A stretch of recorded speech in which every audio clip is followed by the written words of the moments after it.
राधे राधे मित्रों। तो मित्रों, आप लोग राधा कृष्ण के अपकमिंग एपिसोड में देखेंगे कि भस्मासुर कहता है अद्भुत आचार्य।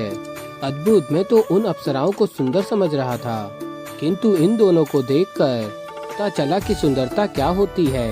धन्यवाद आचार्य, जो आपने मुझे मानसरोवर आने को कहा।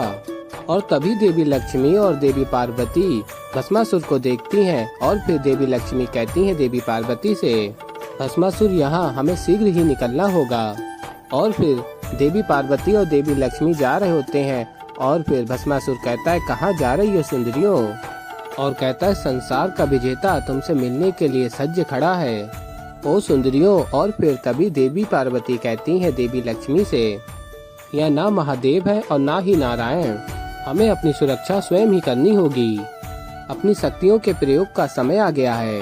और फिर देवी पार्वती और देवी लक्ष्मी अपनी शक्ति से मानसरोवर से ब्रह्मलोक पहुंच जाते हैं। और फिर भस्मासुर कहता है, एक ऐसी माया है, ये सुंदरियां अभी अभी यहाँ थीं, कहाँ चली गईं? और फिर मित्रों, आप लोग आगे देखेंगे कि देवी लक्ष्मी कहती है, नारायण से भूत भविष्य क्या ही छिपा है, और फिर उन्हें ज्ञात ही होगा ना, भस्मासुर यहाँ मानसरोवर आने वाला है। फिर उन्होंने मुझे मानसरोवर के तट पे क्यों भेजा? और फिर देवी पार्वती कहती हैं, कोई तो कारण होगा, इसीलिए उन्होंने आपको वहाँ से यहाँ ब्रह्मलोक में मेरे पास आने को कहा है। और कहती हैं, यही प्रतीक्षा करते हैं, देखते हैं कि वो क्या करना चाह रहे हैं। और फिर मित्रों, आप लोग आगे देखेंगे कि नारद मुनि कहते हैं, आपकी लीला समझ में नहीं आ रही है प्रभु, क्या कर रहे हैं आप? महादेव वहाँ प्रतीक्षा कर रहे हैं कि आप भस्मासुर के संकट से देवों को बाहर निकालें, और यहाँ आपने महादेवियों को मानसरोवर भेज दिया, वो भी भस्मासुर के समक्ष। ये तो अच्छा हुआ कि देवियों ने अपनी शक्ति का प्रयोग कर वहाँ से पलायन कर दिया, अन्यथा और कहते हैं, नारद मुनि प्रभु, हमें कुछ भी समझ में नहीं आ रहा है कि क्या होने वाला है, और आप हैं यहाँ मुस्कुरा रहे हैं। और फिर नारायण कहते हैं, इस मुस्कुराहट का कारण ये है कि समाधान और साधक दोनों मिल चुके हैं। और तभी सारे देव महादेव के समक्ष पहुँचते हैं और कहते हैं, नारायण ने भस्मासुर नामक समस्या का समाधान ढूंढ ही लिया है। और फिर महादेव कहते हैं, क्या ये तो अत्यंत ही शुभ समाचार है। मैं स्वयं जानने के लिए उत्तेजित हूँ कि नारायण ने अंततः इस समस्या का क्या समाधान निकाला है। और फिर आगे आप लोग देखेंगे कि भस्मासुर स्वप्न देख रहा होता है, और तभी गुरु शुक्राचार्य आ जाते और कहते हैं, मूर्ख भस्मासुर, और कहते हैं, दिन में स्वप्न देखना छोड़ महामूर्ख। और फिर भस्मासुर कहता है, अद्भुत गुरुदेव, अद्भुत हैं आप, आभास होता है आपको विधाता ने हम असुरों को कष्ट देने के लिए ही बनाया है, ना मुझे वहाँ उत्सव का आनंद लेने दिया, और यहाँ भी मेरा स्वप्न तोड़ दिया। और कहता है, कहा ना मैंने गुरुदेव आपसे कि मैं बैकुंठ जीत लूंगा, नारायण को भी हरा दूंगा, अब इस बीच में क्या मैं 2 क्षण सांस भी ना लूं? और फिर तभी गुरु शुक्राचार्य कहते, सांस लेने में तुम्हें इतना समय लगता है, अंते भी हो तुम कब से यहाँ रुके हो? और फिर भस्मासुर कहता है, जानता हूँ, बस मैं ये जानना चाहता हूँ कि वो 2 खूबसूरत कन्या कौन थी, कहाँ लुप्त हो गयी? और फिर गुरु शुक्राचार्य बताते हैं, माया को लुप्त होना ही था भस्मासुर, भूलो मत कि तुम नारायण से लड़ने के लिए जा रहे हो, ऐसे मार्ग पर जा रहे हो जहाँ हर मोड़ पर माया है, हर पग पर छल है। एक छल, इस माया को छोड़, विलम्ब मत कर, आक्रमण कर बैकुंठ पर। और फिर मित्रों, आप लोग आगे देखेंगे कि सभी देवता देखते हैं कि बैकुंठ से नारायण लुप्त हो गए। और फिर आगे आप लोग देखेंगे, गुरु शुक्राचार्य भस्मासुर को बताते हैं कि नारायण वहाँ से भाग गया है, लुप्त हो गया है वो माया भी।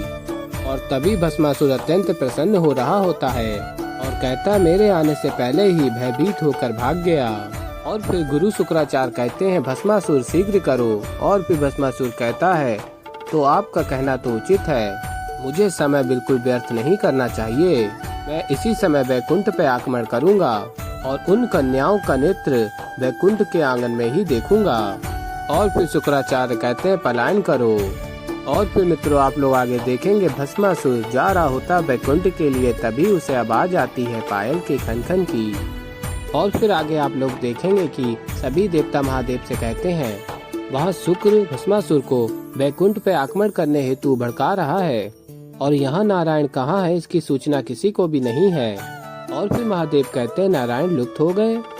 और फिर इंद्रदेव कहते हैं ये हमारी समस्या का कैसा समाधान है। हमें यहाँ सुनिश्चित रहने को कहकर नारायण हमें और वैकुंठ को छोड़कर ना जाने कहाँ चले गए। और फिर मित्रों आप लोग आगे देखेंगे कि भस्मासुर कहता है अद्भुत, ये मान सरोवर है या रूप सरोवर। एक के बाद एक अनंत सुंदरियाँ यहाँ विचरण कर रही हैं। और फिर भस्मासुर कहता है सुंदरी रुको, तुम्हें ज्ञात है कि हम कौन हैं। और फिर आगे कहता है सुंदरी रुको, बताओ कौन हो तुम। और फिर मित्रों तभी आप लोग देखेंगे कि नारायण स्त्री के रूप में भस्मासुर के समक्ष होते हैं और कहते हैं मैं एक ही स्थिति में बात कर सकती हूँ, एक ही स्थिति पे मैं अपना नाम भी बता सकती हूँ। और फिर भस्मासुर कहता है क्या स्थिति। और फिर नारायण स्त्री के रूप में कहते हैं आपको स्वीकार करना होगा कि संसार में आपने जितनी भी कन्याएं देखी हैं उन सब में सबसे अधिक सुंदर मैं हूँ। और फिर भस्मासुर कहता है तुम पहले मुख तो दिखाओ सुंदरी। और हम ऐसा कहेंगे, अवश्य कहेंगे, मुख तो दिखाओ। और फिर नारायण स्त्री के रूप में अपना मुख दिखाते हैं और फिर तभी स्त्री के रूप में नारायण को भस्मासुर देखता ही रह जाता है। और फिर भस्मासुर स्मरण करता है मैंने उन दो महिलाओं को देखा था, मुझे लगा वो सबसे सुंदर हैं, परंतु सच तो ये है इन्हें देखने के पश्चात मुझे वो दोनों इतनी सुंदर नहीं लगी। और फिर नारायण स्त्री के रूप में कहते हैं क्या हुआ, अब आप कुछ नहीं कह रहे हैं, शब्द नहीं है या कंठ सूख गया है। और फिर भस्मासुर कहता है सत्य कहा आपने, आपकी सुंदरता का बखान करने के लिए शब्द नहीं है हमारे पास।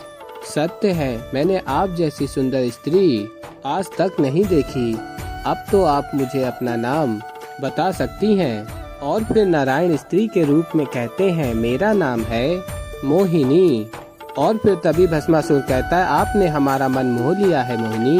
और फिर मित्रों आप लोग आगे देखेंगे कि कृष्ण जी बताते महादेव वैकुंठ आ चुके थे, सारा भार अब नियंता के कंधों पर था, सारा उत्तरदायित्व मेरे सर पर आ गया था, जबकि इसमें मेरी कोई भूल ही नहीं थी।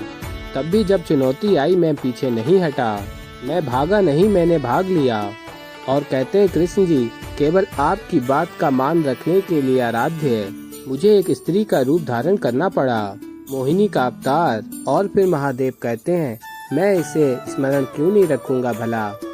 और कहते हैं कदाचित आपको ये स्मरण नहीं कि आप पहली बार मोहिनी रूप में अवतरित नहीं हुए थे, आपने तो देवासुर अमृत मंथन के समय भी मोहिनी रूप धारण किया था, आपको तो अभ्यास हो चुका होगा। और फिर कृष्ण जी कहते हैं ये तो आगे की कथा सुनने के पश्चात ही ज्ञात होगा। और फिर महादेव कहते हैं उचित कहा, पर आप पुनः भूल रहे हैं कि जो भी घटित हुआ मेरे समक्ष घटित हुआ, इसलिए आगे का वृत्तांत मैं सुनाता हूँ। तो देवगण हुआ ये कि हमें कदापि इस बात का ज्ञान नहीं था कि संसार के पालन करता, सृष्टि के संरक्षक अर्थात श्री हरि नारायण मोहिनी रूप में अवतरित हो चुके हैं। हमें यदि संज्ञान था तो केवल इस बात का कि भस्मासुर की राक्षसों की सेना वैकुंठ पर आक्रमण करने वाली है और जिन्हें हमारी रक्षा करनी थी अर्थात श्री हरि नारायण, उनका कहीं कुछ पता नहीं था। और फिर मित्रों आप लोग आगे देखेंगे कि इंद्रदेव कहते हैं नारद मुनि ये आपके नारायण की तो करनी है जो हम सभी अपने लोकों से निष्कासित होकर यहाँ शरण लेने पर विवश हैं। और आश्चर्य की बात ये है शरण देने वाला स्वयं ही यहाँ से लुप्त है। और फिर इंद्रदेव और सभी देवता कहते हैं महादेव अब आप ही बताइए हम क्या करें, कहाँ जाएं प्रभु, कोई तो मार्ग दिखाइए हमें। और फिर महादेव कहते हैं हम सभी ने अपने अपने लोक त्यागे हैं और वैकुंठ में शरण ली है ताकि भस्मासुर से बच सकें। तो जब अब हम सब वैकुंठ में हैं तो वैकुंठपति श्री हरि नारायण ही यहाँ से लुप्त हैं। ऐसे में वैकुंठ की सुरक्षा हम सबका उत्तरदायित्व है। और फिर इंद्रदेव कहते हैं ये आप क्या कह रहे हैं महादेव। और फिर महादेव कहते हैं मैं उचित कह रहा हूँ। और फिर महादेव कहते हैं मैं महादेव ये घोषणा करता हूँ कि मैं वैकुंठ की रक्षा का उत्तरदायित्व लेता हूँ। और कहते हैं युद्ध की तैयारी करो। और फिर आगे आप लोग देखेंगे महादेव कहते हैं कृष्ण जी से यहाँ स्मरण रखने वाली बात ये है कि हम सब ने चाहे अपने अपने लोग की रक्षा ना की हो, परंतु भस्मासुर की सेना से वैकुंठ की रक्षा करने के लिए हम सब एकजुट खड़े हो गए। तो ऐसे ही मित्रों आगे और भी बहुत कुछ देखेंगे आप लोग। तो मित्रों अभी के लिए इतना ही। मैं मिलता हूँ जल्दी आप लोगों को एक नई वीडियो के साथ। तो तब तक के लिए मित्रों राधे राधे।